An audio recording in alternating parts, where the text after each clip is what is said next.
Good morning, all of you. Today, we are going to read your chapter 4, and in the chapter 4, we will read about Buddhism. In my previous video of chapter 4, Thinker, Beliefs and Building, from 6th century CE to 6th century AD, we have discussed about that the teaching and philosophy of Jainism and the life of Mahavir.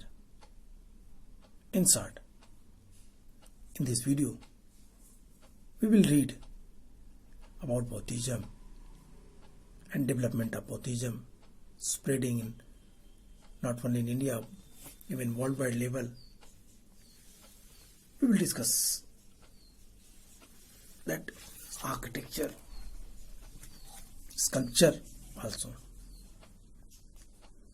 As you know, if you have seen my previous video, I have already discussed about that the building architecture of the Buddhism, stupa, where we read about that it was a symbolic place where they worship.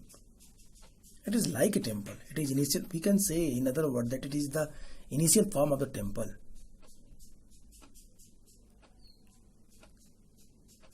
But before I start this topic, I would like to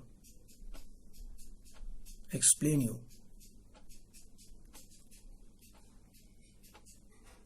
the history of Gautam Buddha. Similarly, what we have read in Mahavir life, Lord Buddha was also born in royal family. His father's name was Suddhodhan and his mother was Mahamaya. When he was took birth, after 7 days his mother was died. He was nurtured by her stepmother or Masi Prajapati Gautami. In the early age, he was very naughty and intelligent.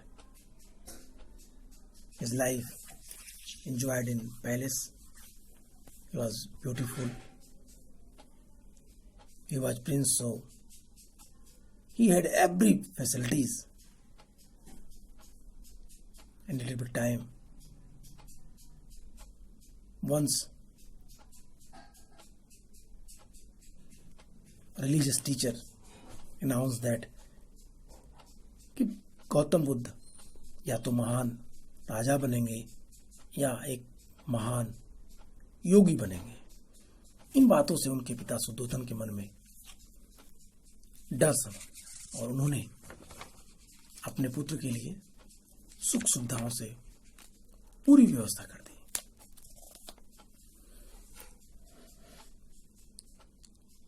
Mahatma Buddha 563 BC में पैदा हुए और जन्म से ही उन्होंने उन सारी चीजों को देखा, उन सारी चीजों को समझा जो एक राजमहल में होती थी। बुद्ध का जन्म के इंस्क्रिप्शनल एविडेंस हमारे पास है। आधुनिक Rummindei inscriptions clearly gives us information about the birth of Buddha. In 563 BC, he was born in Kapilvastu. His father was Suddhodhan, also king of the Sakya clan. Sakya राज के राजा थे। कम उम्र में इनकी शादी कर दी गई। इनकी पत्नी का नाम यशोधरा था। 16 साल की आयु थी जब सिद्धार्थ की, तो उनकी शादी कर दी गई यशोधरा से। काफी खूबसूरत उनकी पत्नी, इसलिए कि उनका मन सांसारिक बातों में लग जाए, वो गृहस्थ जीवन में अपने को बिजी कर लें और फिर राज कार्यों में इंटरेस्ट लें। लेकिन ऐसा हुआ नहीं। एक दिन उनके मन में नगर घूमने की इच्छा जागृत हुई। पिता को बिना बताए ही अपने सारथी, अपने कोट या अपने कोर्टयार्ड चन्ना को लेकर वो नगर भ्रमण पे निकल गए। उन्होंने नगर को देखा, नगर की खूबसूरती को देखा जो उन्होंने पहले कभी नहीं देखा था। 16 ईयर की आयु तक वो नगर महल के बाहर ही नहीं निकले थे। महल के बाहर निकल के उन्होंने जब घूमना शुरू किया तो उन्होंने एक दिन एक बीमार व्यक्ति को देखा। चन्ना से पूछा, ये कौन है? चन्ना ने कहा, ये बीमार है। बुद्ध ने कहा कि क्या सभी लोग बीमार होते हैं? चन्ना ने कहा, जी राजकुमार, yes my lord, everyone. Buddha के मन में एक विचार आया, क्या हम लोग भी बीमार होंगे? ये सोचते हुए बुद्ध उस दिन वापस अपने महल लौट आए। अगले दिन बुद्ध फिर नगर भ्रमण पे निकले अपने सारथी के साथ। उस दिन उन्होंने एक वृद्ध पुरुष को देखा, बूढ़े आदमी को, ओल्ड पर्सन को। बुद्ध ने चन्ना से पूछा, ये कौन है? Who is he? Channa replied that he is old man. Having seen the old man, Siddhartha became so astonished and asked question again that everyone be old? Everyone will be old? बोले yes, हाँ सब होंगे, आप भी होंगे, हम भी होंगे। उन्होंने कहा मैं भी हूँ, उन्होंने कहा हाँ आप भी होंगे। बुद्ध के मन में सिद्धार्थ के मन में क्वेश्चन उठा। वो फिर महल लौट आए। रात भर सोचा उन्होंने इसके बारे में। अगले दिन फिर यात्रा पे निकले। यात्रा पे उन्होंने तीसरे दिन एक मरे हुए व्यक्ति को देखा, डेड बॉडी को देखा। चन्ना से पूछा, व्हाट इज दिस? क्या है ये? चन्ना replied, he is dead body. He told चन्ना, क्या सभी लोग मरेंगे? चन्ना रिप्लाइड, यस, सभी लोग, एवरीवन, सबको मरना है। इस प्रश्न ने उनको अंदर से पूरी तरीके से झंझोड़ दिया। सिद्धार्थ महल आए, पूरी रात जगे और अब उनका मन पूरी तरीके से खिन्न हो चुका था। बाह्य आडंबरों से, ऐश्वर्य के साधनों से। फिर एक दिन नगर भ्रमण पे अपने सारथी के साथ, चन्ना के साथ वो बाहर निकले और उन्होंने एक सन्यासी को देखा, सेंट। वो नगर के रास्ते पे गाता झूमता जा रहा था। चन्ना ने पूछा, ये कौन है? चन्ना ने उत्तर दिया। सिद्धार्थ ने पूछा चन्ना से कि हु इज? तो चन्ना रिप्लाइड कि ही इज सेंट, संत है, साधु है। उन्होंने कहा, ये गा क्यों रहा है? उन्होंने कहा, देश दुनिया से इसे कोई मतलब नहीं है, ये भगवान का भजन कर रहा है, प्रसन्न है, सुखी है। बुद्ध ने उसे देखा और काफी प्रसन्न हुए। उन्होंने डिसाइड किया कि ये रास्ता सही है। और फिर बुद्ध ने महल लौटने के बाद संत की तरह लाइफ गुजारने की बात सोची।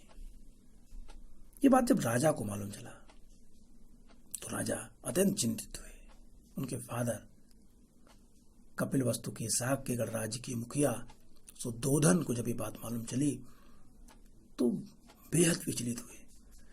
उन्होंने अपने पुत्र के लिए तमाम ऐश्वर्य और साधनों की व्यवस्था की। सुंदर सुंदर नृत्यांगनाएं उनकी सेवा में लगा दी। लेकिन बुद्ध का मन इन सांसारिक बातों में नहीं लगा। एक दिन जब उनकी आयु 29 ईयर्स ओल्ड की थी, वो घर छोड़ के चल दिए। ये बुद्ध के जीवन की सबसे महत्वपूर्ण घटना थी। It was a very important incident in the life of Buddha when he left their house. It is called महाविनिष्क्रमण।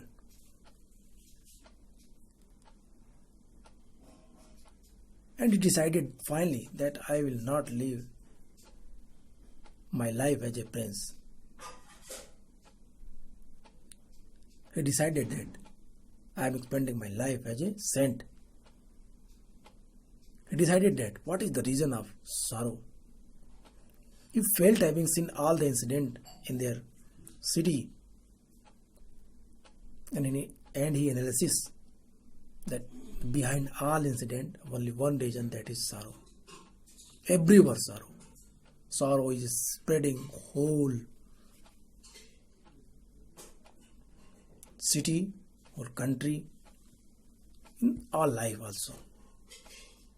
So he decided that I will set a path that where there is no sorrow, वहाँ sorrow नहीं होगा, दुख नहीं होगा. मैं वो रास्ता ढूंढूंगा जहाँ दुख नहीं होगा. और उन्होंने ये सोच के 29 साल की आयु में घर छोड़ दिया. ये घर छोड़ना महाविनिष्क्रमण कहलाया.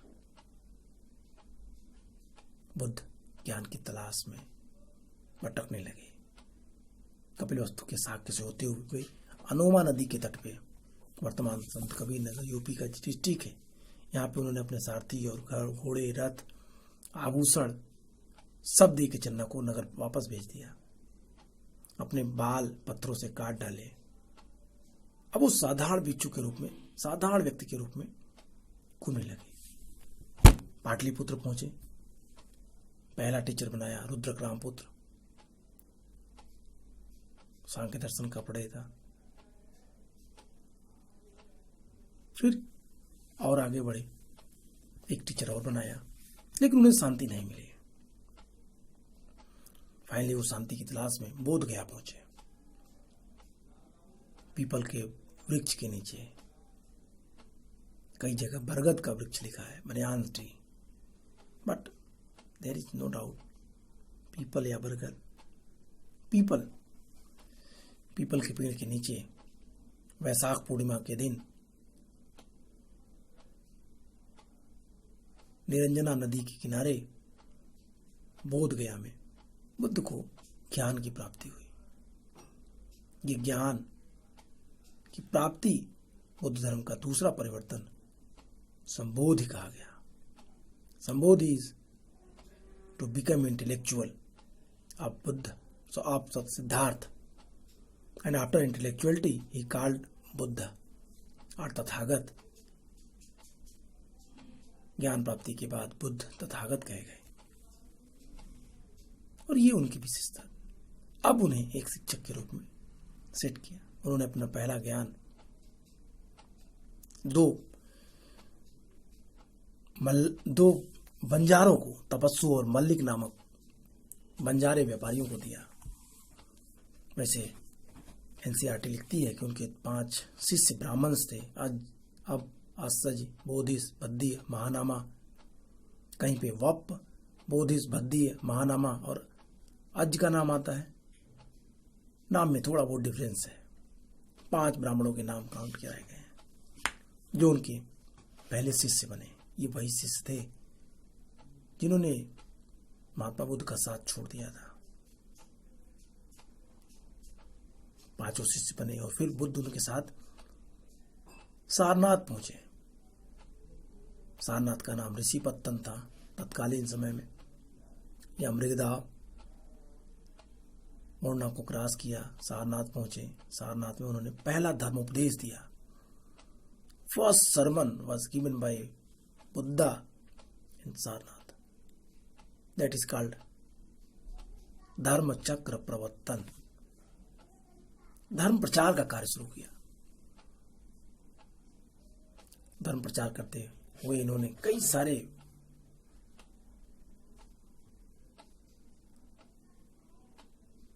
मठों की स्थापना की. 40 से अधिक, 60 तक यदि भिक्षुओं की संख्या पहुंच जाए तो अपने आप एक संघ की स्थापना हो जाती थी. इस तरीके से धीरे धीरे बौद्ध धर्म का विकास होता चला गया. बौद्ध धर्म में तमाम संघ बनते चले गए और धर्म की मान्यताएं दूर तक फैलने लगी.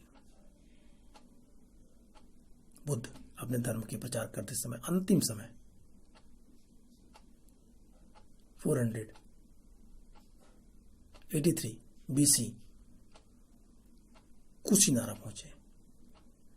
कुशीनगर में, कुशीनारा इट मीन्स कुशीनगर, कुशीनगर के मल्लों के यहाँ, वहां पे एक गोल्ड स्मिथ था, नाम था चुन। उसके यहाँ उन्होंने सब्जी रोटी खाई, नॉर्मल खाना। बारिश का महीना था, आदमी गरीब था, उसके पास खाने के लिए कुछ नहीं था। कुकुरमुत्ते की सब्जी बनाई उसने, बुद्ध खाए। बुद्ध को अतिसार हुआ और बुद्ध, इसके बाद बुद्ध की मृत्यु। कुशीनारा से थोड़ी दूर पे कुशीनारा किसी तरीके से बुद्ध पहुंचे और कुशीनारा तक पहुंचते पहुंचते बुद्ध की मृत्यु हो गई। बुद्ध को महापरिनिर्वाण की प्राप्ति हुई। बौद्ध धर्म में इसे महापरिनिर्वाण कहा गया। ये चौथी महत्वपूर्ण घटना, महापरिनिर्वाण। मैं फिर एक बार आपको रिकॉल कराता हूं। पहली घटना, जब सिद्धार्थ ने अपना घर छोड़ा, दैट इज कॉल्ड महाभिनिष्क्रमण। दूसरी, जब बुद्ध को ज्ञान प्राप्त हुआ, दैट इज कॉल्ड संबोधि। तीसरी, जब बुद्ध ने धर्म का प्रचार शुरू किया, दैट इज कॉल्ड धर्म चक्र प्रवर्तन। और चौथी, बुद्ध की मृत्यु, ये कहा गया महापरिनिर्वाण। ये थी लाइफ इन शॉर्ट। यदि इस पर विस्तार से चर्चा करें तो बहुत सारी चीजें मिलेंगी, लेकिन हमें इतने से काम करना है। General information you have to know about that Lord Buddha. अब लॉर्ड बुद्धा की टीचिंग्स के बारे में बात करते हैं। मैंने आपसे कहा था, जब मैंने महावीर आपको पढ़ा रहे थे, तो हमने आपसे कहा था कि महावीर ने पुनर्जन्म, रीबर्थ और आत्मा, सोल, दोनों में बिलीव करते हैं, लेकिन बुद्ध सिर्फ पुनर्जन्म में बिलीव करते हैं, आत्मा में विश्वास नहीं करते। अब बुद्ध की टीचिंग्स पे देखें। मैंने आपसे कहा था कि जब बुद्ध को ज्ञान प्राप्त हुआ, चारों घटनाओं को देखे, तो उन्होंने कहा कि the world is full of sorrow, संसार दुखों से भरा हुआ है, दैट इज कॉल्ड दुख। सेकेंड, दुख समुदय। उन्होंने कहा all the sorrows have some reason, सभी दुखों के कुछ न कुछ कारण है, दुख समुदय। थर्ड, दुख निरोध। उन्होंने कहा यदि दुखों के कारणों को समाप्त कर दें तो दुख खत्म हो जाएगा, दुख निरोध। और चौथा, दुख निरोध गामिनी प्रतिपदा। उन दुखों को समाप्त करने के लिए किन किन चरण का हमें प्रयोग करना पड़ेगा, दैट इज कॉल्ड दुख निरोध गामिनी प्रतिपदा। That is the 4 steps. Sorrow, world is full of sorrow, reason of sorrow, दुख के कारण है, कारणों के निवारण के लिए कुछ स्टेप्स बताए उन्होंने, और फिर चौथा उन्होंने बताया ये 4 आर्य सत्य के हैं। दीज आर 4 आर्य सत्य। पाली में कहा गया 4 आर्य सच्चानी, और फिर इसे पालन करने के लिए उन्होंने फोल्ड पथ की बात की, 8 फोल्ड पथ की बात की। 8 फोल्ड पथ में उन्होंने जिनकी बात की, 8 टाइप्स के हैं।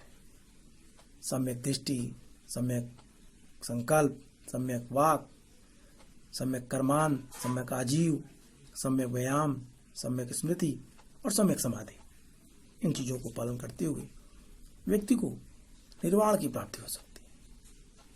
उन्होंने 12 निदान के बारे में बात की, उन्होंने 10 सील के बारे में बात की, उन्होंने 4 आर्य सत्य की बात की, और उन्होंने अष्टांगिक मार्गों की बात की। इसके आधार पर व्यक्ति दुखों से मुक्ति प्राप्त कर सकता था, उनका ठीक ठीक से पालन करने के बाद। बुद्ध ने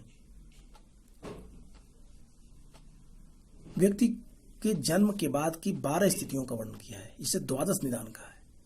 बुद्ध ने कहा यदि वो अविद्या से गिरा होगा, अंधकार से, डार्कनेस से गिरा होगा, तो वो इन चरण में हमेशा फंसा रहेगा। द्वादश निदान में जिसमें उन्होंने कहा जरा मरण, दूसरा जाति जब मनुष्य शरीर धारण करता है, तीसरा भाव शरीर धारण करने की इच्छा,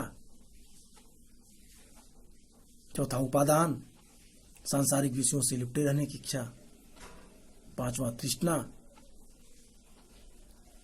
छठा वेदना, सातवां स्पर्श, आठ षडायतन, पंच इंद्रियों तो मन का समूह षडायतन, पांच इंद्रियां और मन मिलकर के षडायतन बनते थे।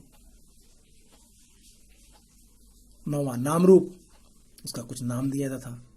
दसवां विज्ञान, उसमें जो चैतन्यता आती थी। 11वां संस्कार और 12वां अविद्या, और फिर वो अविद्या से ढक जाता था और फिर वो सांसारिक बंधनों में, दुख रूपी बंधन में फंस जाता था। इनसे मुक्ति के लिए उन्होंने अष्टांगिक मार्ग की संकल्पना की। अष्टांगिक मार्ग को पालन करके व्यक्ति को दूर इन सारी चीजों से मुक्ति मिल जाएगी। बुद्ध को जो संबोधि प्राप्त हुआ, ज्ञान प्राप्त हुआ, उस ज्ञान में बुद्ध ने प्रतीति समुत्पाद की बात की। Pratitya Samutpada is cause and causation theory, कार्य कारण सिद्धांत। बुद्ध ने आर्य सत्यों की व्याख्या करते हुए दूसरे आर्य सत्य में प्रतीति समुत्पाद को एक्सप्लेन किया। उन्होंने कहा कि दुख के पीछे कोई ना कोई कारण है। हर व्यक्ति, हर वस्तु, हर वो थिंग्स जो हमें दिखाई देती है, उसके पीछे कुछ ना कुछ कारण है। घटनाएं, उसके पीछे कुछ ना कुछ कारण है। और यदि उस कारण को समाप्त कर दिया जाए तो वस्तु का अस्तित्व स्वतः ही मिट जाएगा। यही बात बुद्ध ने कहा। बुद्ध ने उन चीजों को एक्सप्लेन करते हुए कहा कि काज एंड काजेशन थ्योरी में उन चीजों पे हमें ध्यान देना चाहिए। प्रतीति समुत्पाद का अर्थ ही है किसी वस्तु के होने पर किसी दूसरे वस्तु की उत्पत्ति। हम हैं, इसके लिए हमारे माता पिता है, माता पिता है, उनके लिए उनके माता पिता है। यदि इसमें से एक कड़ी काट दी जाए तो हमारा अस्तित्व खत्म।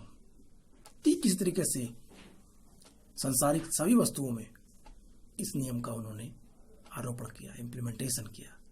उन्होंने कहा संसार में प्रत्येक वस्तु के पीछे काज and causation theory properly run करती है। ये तो हुआ एक बौद्धिज्म के बारे में एक छोटा सा ज्ञान। अब देखते हैं आपके बुक क्या कहते हैं।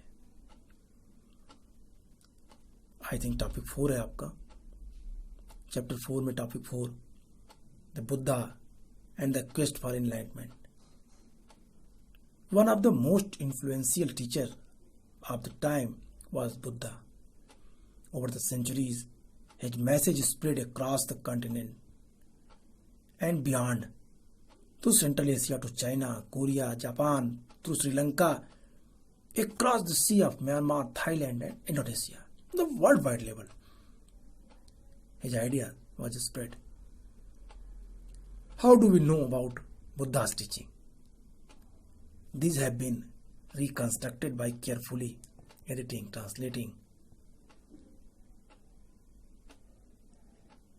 and analysis the Buddha texts the mentioned earlier.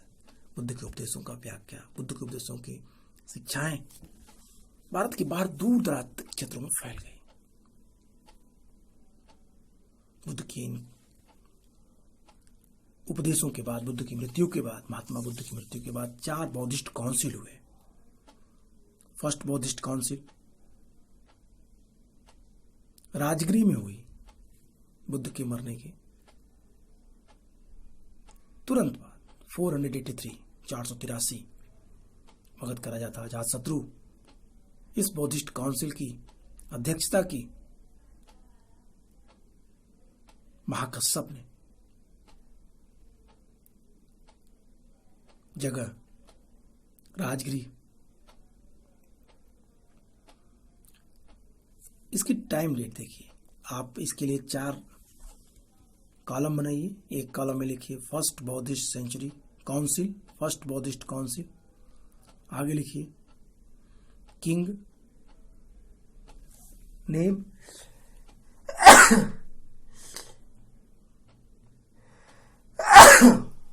Excuse me. आप 4 कॉलम बनाइए। फर्स्ट कॉलम में लिखिए बौद्धिस्ट काउंसिल, सेकंड कॉलम में लिखिए किंग्स नेम, थर्ड कॉलम में लिखिए डेट, फोर्थ कॉलम में लिखिए प्लेस और फिफ्थ कॉलम में लिखिए incident what happened. First column में लिखिए first Buddhist council, king name में लिखिए अजातशत्रु, प्रेसिडेंट महाकश्यप, प्लेस राजगृह और फर्स्ट कॉलम लास्ट फिफ्थ को छोड़ दीजिए। सेकेंड बौद्धिस्ट काउंसिल हुई वैशाली में। आप लिखिए second Buddhist council, king name Kalashoka, place Vaishali, president Sarvakamini या सर्वकाम्भी और अब व्हाट हैपेंड में लिखिए the two text compiled Vinaya Pitaka and Sutta Pitaka. We will discuss about Vinay Pitak and Sutta Pitak also. Third column में लिखिए third Buddhist council, king name Ashoka, place Pataliputra, president Moggaliputta Tissa और last में लिखिए कि third book Abhidhamma Pitaka also compiled in this council.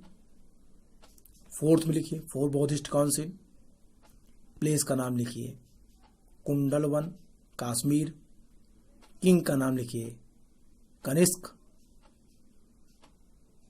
और president बने इसके Vasumitra, vice president थे अश्वघोष और अपॉर्चुनिटी लिखिए संस्कृत बौद्ध लिटरेचर कंपाइल्ड विभाषा शास्त्र। That is the Buddhist Council, in which council the various Buddhist scholars assembled time to time on particular place and they discuss about the different practices and text and the changes of some activities in Buddhist monk. They discuss a lot.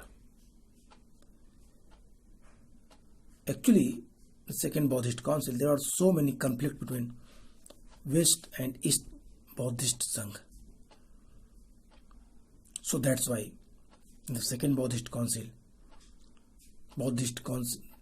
second Buddhist council which happened in Vaisali, Buddhism divided into two parts, Sthavira and Mahasangik. Sthavira are Theravada, Mahasangik. And it was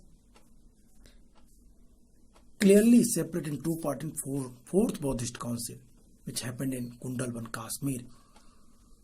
That is Hinayana and Mahayana. We will read about Hinayana and Mahayana. Mind it, I again remind you that fourth Buddhist council, which organized in Kundalban, Kashmir, in the reign of Kanishk, Buddhism divided into two actual parts, Hinayana and Mahayana. और यहां से दो part में but के हीनयान महायान के रूप में but गया। हम हीनयान और महायान के बारे में डिफरेंसेस को भी पढ़ेंगे। हम नेक्स्ट वीडियो में देखेंगे एक बार फिलॉसफी टीचिंग्स और विनय पिटक, सुत्त पिटक और अभिधम्म पिटक के बारे में, विभाषा शास्त्र के बारे में और हीनयान और महायान के बेसिक डिफरेंसेस के बारे में। नेक्स्ट वीडियो में हम इन सारी चीज़ों पे बात करेंगे। आज के लिए इतना ही। आप लोग इन चीज़ों को ध्यान से समझिए, बुक में है उनकी टीचिंग पढ़िए, क्वेश्चन बोर्ड में आते हैं। Difference between Jainism and Buddhism, difference between Hinayana and Mahayana. Right A note on the teaching of Mahavir, right A note on the teaching of और philosophy of Jainism or philosophy of Buddhism, teaching of Jainism or teaching of Buddhism, differentiation between them, what is stupa, what is stupa architecture, what was the rule of Shahjahan and Sultan Jahan Begum to preserve the Sanchi stupa. इस तरह के question आपके board में बनेंगे। आप इन सारे question को देखिए, नोट करिए, लिखिए, और जो भी डाउट होती है after video you can discuss me in online class. I hope आप वो सारी चीज़ें समझ गए होंगे जो हमने आपको समझाया। नेक्स्ट वीडियो में हम बात करेंगे बुद्ध की डिटेल्स पे, बुद्ध की चीज़ों पे। Okay, bye and take care.